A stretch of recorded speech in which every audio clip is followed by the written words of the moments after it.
beautiful people, jacked six-packs, bikinis, and lots of beautiful destinations. For some reason, backflips, well, at least sometimes. Hashtag hold my hand, hashtag teal and orange, always on the go, always smiling, always happy, together.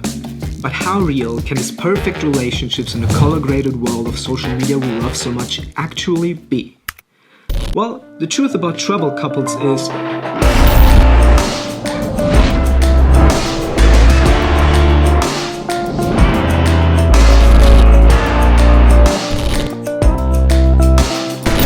I would like to talk about, well, actually a quite serious aspect of traveling as a couple, the truth about troubled couples. I personally see and hear, not only amongst my friends but also online on social media, people thinking, deeply believing that travel can solve a lot of problems and the travel life is just the perfect life without any challenges, any problems at all. The truth, unfortunately, is traveling as a couple, being around each other 24/7 can be very, very challenging. If you're here for the first time on this channel, you might ask yourself, who the fuck are you and why do you think you can actually even talk about this matter? Well, my name's Wojtek, been traveling for the last 1.5 years together with my girlfriend Kat, and we're both in a relationship for 12.5 years, and I can say for sure that it was the most challenging time for us both. There actually are a lot of couples that genuinely get along perfectly on travels, though there might be some who are different. They are not a difference, they're different. Couples are different, and so are situations. So this video is actually more for couples who would like to travel in the future, in the near future, maybe tomorrow. And at this point in time, are not really sure if they would get along and how they would get along. But it is also for couples that have always asked themselves, what the fuck is it with other couples not getting along all the time, being in each other's face? I will get to this point. And it is definitely for couples that may struggle right now. I also would like to point out that the advice I'm giving is not really advice, it's just our personal story, personal experience, and how we actually handled it. And at this point, I've already said that multiple times in my videos that we never took travel as off time, as an escape or a break from our corporate work life. We've always seen travel as a new step in our lives, as a new step to a, well, unknown future, as a very exciting step. We had a fight in almost every country we traveled. And we had at least 5 major fights that might have ended our relationship. Now you might think, well, just 5 big fights in a year, it's not that bad. I know a lot of couples where one major fight was just enough to ruin and end the whole relationship. And those 5 times were times where we would literally be in each other's face, screaming across the room, getting out of the room, getting back in the room, following each other, running away. Yeah, probably no need to get into any more details. I would very often feel like a very bad boyfriend, how I would treat and handle Kat, my girlfriend, just because other people would be around and see how it's not working out. All those feelings of guilt and maybe feeling wrong or whatever, they would actually not really help solve the situation.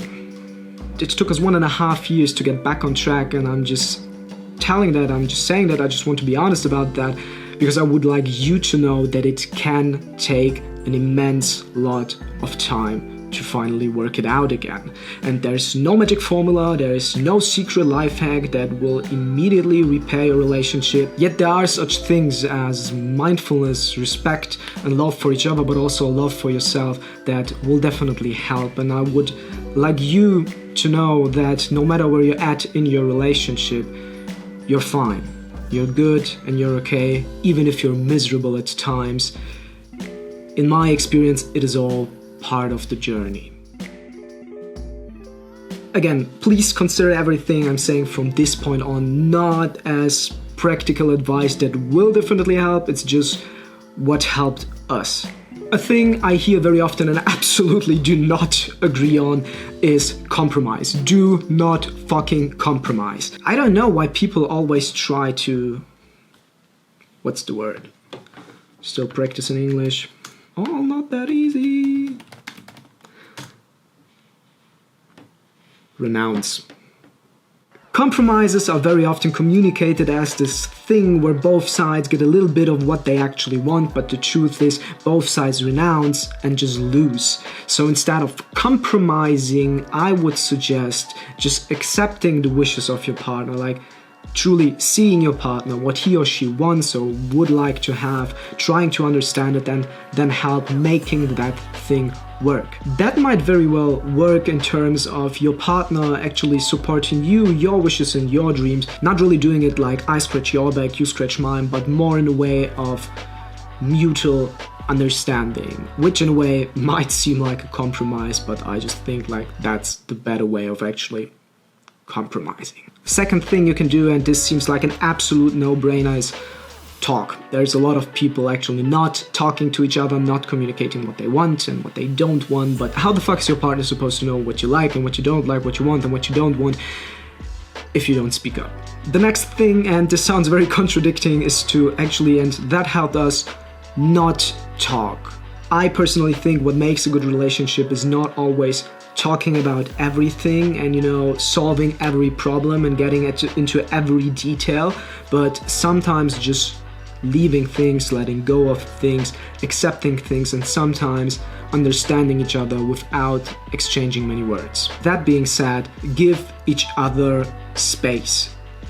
It is just so normal, and it just becomes so normal being around each other 24/7, and we've also been it for 1.5 years lately in a van, like, which is even less space than we would normally have. The more important it is to take some me time, but also when your partner is taking me time, giving him or her that space demanded for whatever amount of time. Take a walk, take a run, or just go working out by yourselves. But also, again, talk, communicate it.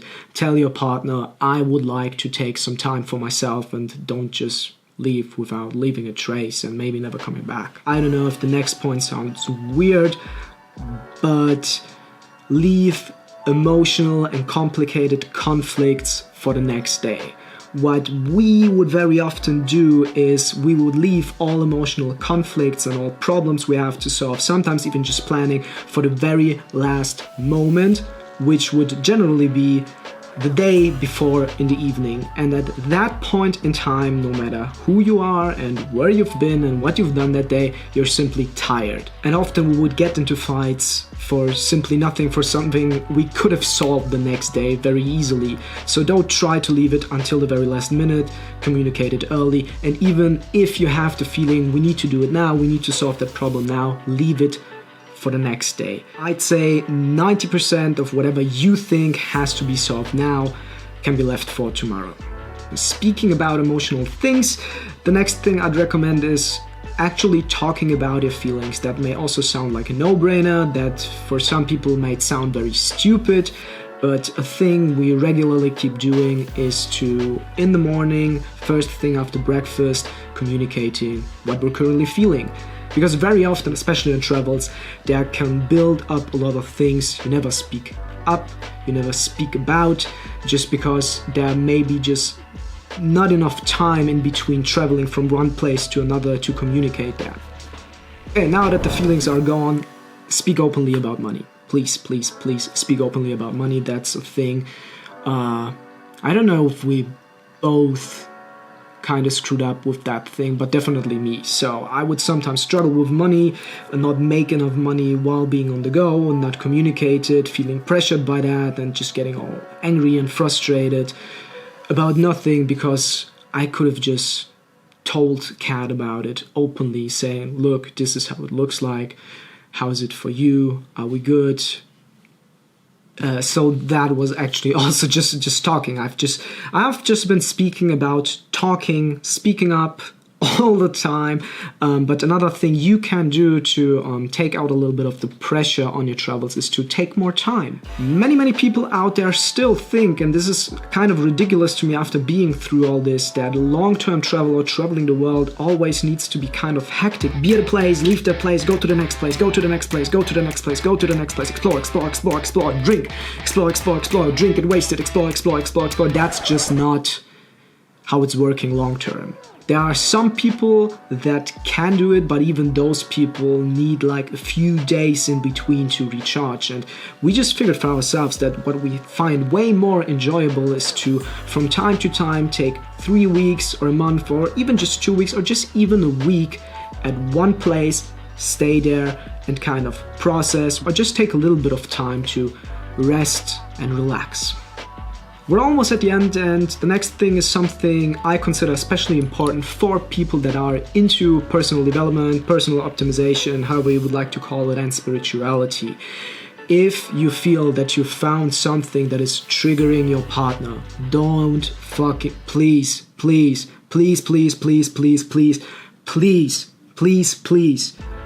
don't point at it. It is a little bit like, if you don't know what I'm speaking about, just skip like 30 seconds ahead. If you found a trigger, if you found something that's triggering your partner mentally, it's like a trigger point you can massage on your back or whatever. So you can massage it and try helping actually releasing that pain, that tension.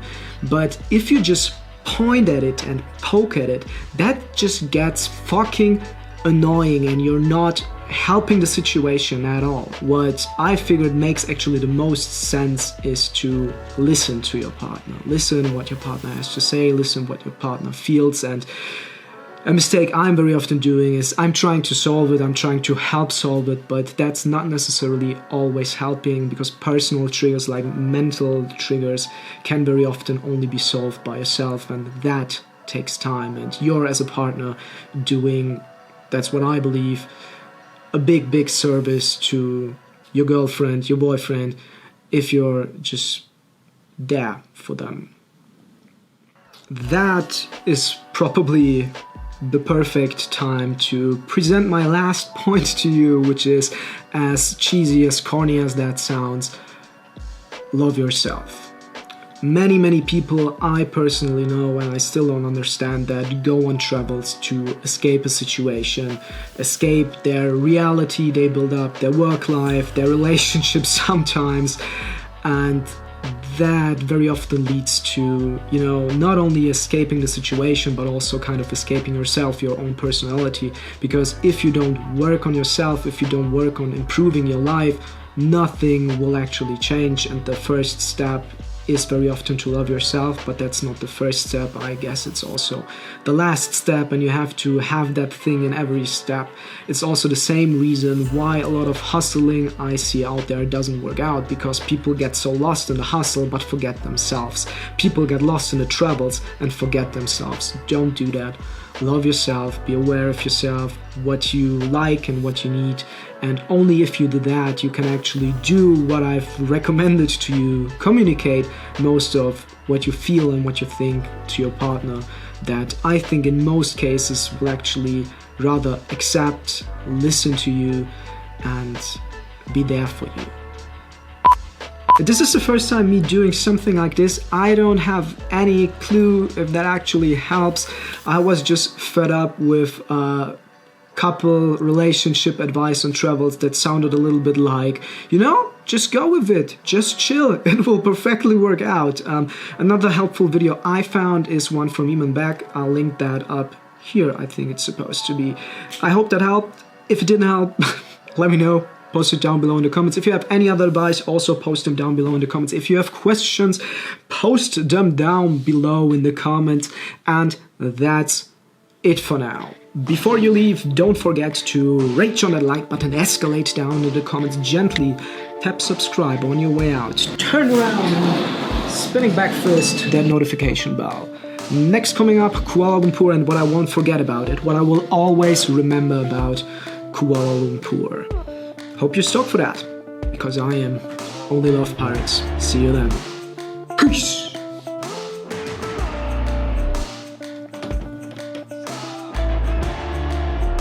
What are you waiting for?